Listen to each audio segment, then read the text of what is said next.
రాష్ట్ర ముఖ్యమంత్రి రేవంత్ రెడ్డి ఏడున్నాడు అనేది ఏం చేస్తాడు అనేది ఆయన ఎక్కడుంటే అక్కడ మీడియా ఉంటుంది. ఆయన ఎక్కడుంటే ఏ కార్యక్రమం ఉంటే అదే హైలైట్ అవుతా ఉంటుంది. మరి అసలుకే ముఖ్యమంత్రి గారు అమెరికా దక్షిణ కొరియా పర్యటనలు ముగించుకొని నిన్ననే వచ్చిండు స్వదేశానికి. వచ్చిన తర్వాత మరి ఎక్కడికి వెళ్ళిండు అనేది కూడా మీడియా కవర్ చేస్తూ ఉంటుంది, దినపత్రికలు కవర్ చేస్తూ ఉంటాయి. ఇక ఆ తర్వాత సోషల్ మీడియా అంతా కూడా అదే పనిలో ఉంటుంది. అయితే ఇలా సార్ ఏడికి పోయిండని చెప్పి దీంతో పాటు ప్రధానంగా ఇవాళ 1,50,000 నుంచి 2,00,000 రూపాయల వరకు రుణమాఫీ ఉన్నది. సీతారామ ప్రాజెక్టు ఇవాళ కెనాల్ ఓపెన్ చేయడానికి పోతున్నాడు ఉమ్మడి ఖమ్మం జిల్లాకి అనేది రాష్ట్ర వ్యాప్తంగా కూడా ఇలా ఉమ్మడి ఖమ్మం జిల్లా వైపు ముఖ్యమంత్రి వైపు 2,00,000 రూపాయల రుణమాఫీ వైపే చూస్తా ఉన్నారు. ఇక చూసినప్పుడు ఆటోమేటిక్ గా ఆ జిల్లాలో ఏం జరుగుతుందో కూడా సెర్చింగ్ చేస్తారు. ట్రెండింగ్ లో పడింది. రైట్, ఇక భద్రాద్రి కొత్తగూడెం జిల్లా, రైట్, ఉమ్మడి ఖమ్మం జిల్లా ప్రతిపక్షం వాళ్ళందరినీ కూడా అరెస్టులు చేస్తా ఉన్నారు. మరి అక్కడ ఉన్నటువంటి మీడియా అది కూడా కవర్ చేస్తుంది. ఇది కవర్ చేయకుండా ఎట్లుంటది? అరెస్టులు చేసేది కూడా కవర్ చేస్తుంది. ఇక రాష్ట్రం మొత్తం ఈ అరెస్టులను చూస్తున్నది, ముఖ్యమంత్రి కార్యక్రమాన్ని చూస్తున్నది. అసలు ముఖ్యమంత్రి గారు దేనికి పోయిండో చూస్తున్నారు, ప్రతిపక్షం వాళ్ళు ఏం చేస్తున్నారో కూడా చూస్తున్నారు. ఇద్దరిని చూస్తారు, మొత్తం చూస్తున్నారు. అంటే భద్రాద్రి కొత్తగూడెం జిల్లా ఉమ్మడి ఖమ్మం జిల్లా వైపు చూస్తా ఉన్నారు. మరి అరెస్టులు ఎందుకు జరుగుతా ఉన్నాయి? ఉద్యమాలు చేస్తే అరెస్టులు ఆగుతాయా? ఉద్యమాలు చేస్తే అరెస్టులు ఆగుతాయా? అలా ఎలా అవుతాయండి? ఒకవేళ నిజంగా అలా అవుతాయి అనుకుంటే బ్రిటిష్ వాళ్ళ నుంచి మనకి స్వాతంత్రం వచ్చేదా? మద్రాస్ రెసిడెన్స్ నుంచి తెలుగు రాష్ట్రాలు విడిపోయేవా? అవును. మళ్ళీ ఆంధ్రప్రదేశ్ నుంచి తెలంగాణ విడిపోయేదా? అవును. ఎలా ఆపగలరు? ఉద్యమాలతోటే ఏదైనా సాధించుకుంటాం. అది ఏదైనా అవ్వచ్చు కాదు, ఎనీథింగ్ అవ్వచ్చు. అంటే ఉదాహరణకు మనకు 4 ఎగ్జాంపుల్స్ ఉన్నాయి కదా మనం చెప్పేది. ఇక అక్కడ మెయిన్ పంచాయతీ ఏంటంటే సీతారామ ప్రాజెక్టు ఓపెన్ చేయడానికి పోయిండు సారు వైరాల్ ఓపెన్ చేయడానికి పోయిండు. ఆడికెళ్ళి భద్రాద్రి కొత్తగూడెం జిల్లాల పినపాక నియోజకవర్గంలో మంత్రి కోమటిరెడ్డి వెంకటరెడ్డి కూడా పోయి అక్కడ కూడా ఉన్నటువంటి పంప్ హౌస్ ఏదైతే ఉందో మరి అది అక్కడ ఓపెనింగ్ చేయడానికి పోయిండు. మంత్రి పోయిండు, ముఖ్యమంత్రి గారు వైరాల మళ్ళీ ఆడికెళ్ళో బటన్ నొక్కుతాడు. ఏది? 2,00,000 లోపు రుణమాఫీ కోసం. రైట్, ఇక ప్రధానంగా ముచ్చట ఏంటిది అని అంటే అసలు వీళ్ళందరికీ సీతారామం ఈ ప్రాజెక్టు గురించి తెలుసా తెలియదో అర్థం కాదు. తెలంగాణ రాష్ట్రం నీళ్ల కోసం, నిధుల కోసం, నియామకాల కోసమే ఏర్పాటైంది రాష్ట్రం. అది కేసీఆర్ మొదలు పెట్టింది అని మేము చెప్పం. అది ఎప్పటి నుంచో ఉంది చరిత్ర. ఎందుకనంటే మన దగ్గరది మనది మనకు కావాలి, మన మాట మనకు కావాలి అంతే అనేటటువంటి పోరాటం మీద అయింది. ఇక ప్రధానంగా గోదావరి ఉంటది. గోదావరి నుంచి నీళ్లు పోతున్నాయి, ఇక పోతూనే ఉన్నాయి. గోదావరి నుంచి నీళ్లు పోతున్నాయి, సముద్రం పాలైపోతున్నాయి. మనం పక్కనే ఉన్నాం కానీ ఇంటి పక్కన ఉన్నాం, మనం ఆడుకోలేకపోతున్నాం. ఇది సీతారామ ప్రాజెక్ట్ కాన్సెప్ట్. అటు ఇప్పుడు ప్రతిపక్షంలోని బీఆర్ఎస్ వాళ్ళు కానీ లేకపోతే అధికార పక్షంలోని కాంగ్రెస్ వాళ్ళు కానీ ఒకసారి ఫస్ట్ మీరు ఆలోచన చేయండి. అసలు తెలంగాణ ఉద్యమం ఎట్లా స్టార్ట్ అయింది ఇలా గుర్తుండదు అంటే మర్చిపోయి ఉంటారు, ఇలా మర్చిపోయి ఉంటారు. అది ఒకసారి గుర్తు చేస్తున్నాం. తెలంగాణ రాష్ట్రం అనేది ఇగో ప్రత్యేక మన హక్కుల కోసం ప్రారంభమైంది. దాదాపుగా ఎంతో మంది చనిపోయారు, 1,200 మంది చచ్చిపోయారు. 1,200 బలిదానాలు అయితే వచ్చింది. సరే, అది సోనియా గాంధీ ఇచ్చిరా, కాంగ్రెస్ ప్రభుత్వం ఇచ్చిందా లేకపోతే ఏంది అనేది ఇక అప్పుడు అక్కడ కేంద్ర ప్రభుత్వంలో ఎవరుంటే వాళ్ళు ఇవ్వాల్సిందే తప్పదు. రాజ్యాంగంలోనే రాసున్నది కాబట్టి రైట్, అదొక పక్క పెడదాం. మరి సీతారామకు సంబంధించి నీళ్లు వృధాగా పోతున్నాయా బాబు, మన ఇంటి పక్కన ఉన్న నీళ్లు మనం వాడుకోలేకపోతున్నాం. ఆడికెళ్ళి ఆంధ్రాకి పోయి ఆంధ్ర నుంచి సముద్రంలో పోతున్నాయి, రైతులు ఇక్కడ గోసపడతా ఉన్నారని చెప్పి సరే కేసీఆర్ అడుగు ముందుకేసి ఇక ఆడ పెద్ద కట్ట కట్టి ఆడ మనం డ్యామ్ కట్టాలి, ఆ నీళ్లు ఇటు తెచ్చుకోవాలి. అంటే మన నీళ్లు మనం తెచ్చుకోవాలి, అంతే కదా? అంతే, మన నీళ్ళు మనం తెచ్చుకోవాలి. ఇప్పుడు దిలీప్ భాయ్ మీ ఊరుంది, నీ ఊరుంది, నీ ఇంట్లోనే నీళ్లు పడతాయి, చుట్టుపక్కల ఇళ్ళ నీళ్లు పడవు, మొత్తం రాయ వస్తుంది అనుకుందాం.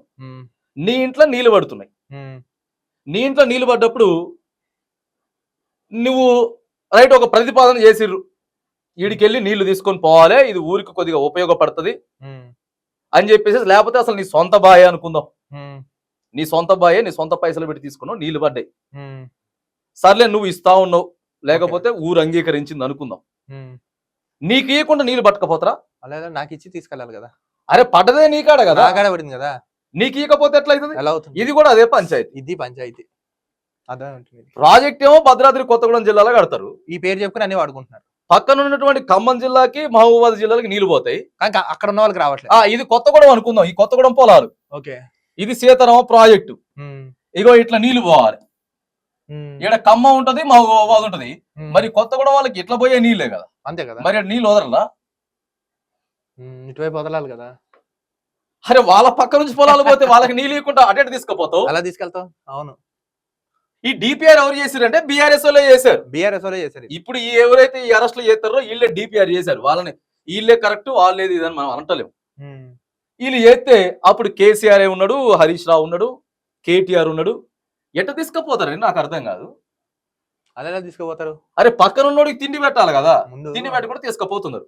రైట్ గా చివర్లో ఏం జరిగిందనంటే ఇప్పుడు అధికారంలో ఉన్నటువంటి కాంగ్రెస్ పార్టీ అప్పుడు సేమ్ ఇదే ధర్నాలు, ఇదే ముచ్చట, ఇదే కథ, ఇదే జరుగుతా అంటే ఏం చేసిందంటే ఇక కేసీఆర్ ఇట్లా అయ్యేటట్టు లేదని చెప్పి, లేదా బాబు ఆడవాళ్ళకి నీళ్ళు ఇవ్వాల్సిందే, నీళ్ళు ఇవ్వకపోతే మాత్రానికి ఇబ్బంది అవుతుంది. ఎట్లయితే మనం సముద్రంలోకి పోయేటి, ఆంధ్రాకి పోయేటి ఎట్లయితే ఆపి తెచ్చుకుంటున్నామో, ఎట్లయితే పోరాటం చేసినామో, ఎట్లయితే ఉద్యమం చేసినామో, ఇవాళ అక్కడ రైతులు కూడా అట్లే చేస్తారు కదా. వాళ్ళు ఏం చెప్తున్నారు, రైతులు ఫైనల్ గా రైతులు ఏం చెప్తున్నారు అంటే మాకు నీళ్లు ఇవ్వండి, మా నీళ్ళు మాకు ఇవ్వండి, మా దగ్గర నుంచి పోయే నీళ్లు మాకు ఇచ్చిన తర్వాత, అది వాళ్ళు రైతులే మేము రైతులే, ముందు మాకు ఇచ్చి తీసుకెళ్ళండి, ఇక్కడ ఇచ్చిన తర్వాత తీసుకపోండి అని చెప్తా అంటే ఇక కేసీఆర్ కొద్దిగా ప్రయత్నం చేసిండు, ఒక ముందడి చేసిండు. సరే ఆయన తప్పు లేదని మనం అంటలేము, ఆయన తప్పు ఉంది కానీ సర్లే, అరే ఇది కూడా కరెక్టే కాదనా, ఇవ్వకపోతే ఎట్లా నీళ్లు ఇయ్యాలిగా, రైట్, ఏడాడ ఎత్తిపోయాలో, ఏడాడ మోటార్లు పెట్టాలో సరి చేయండి బాబు, వాళ్ళకి నీళ్ళు ఇవ్వకపోతే అదేం కథ అని చెప్పేసి అని అన్నాడు.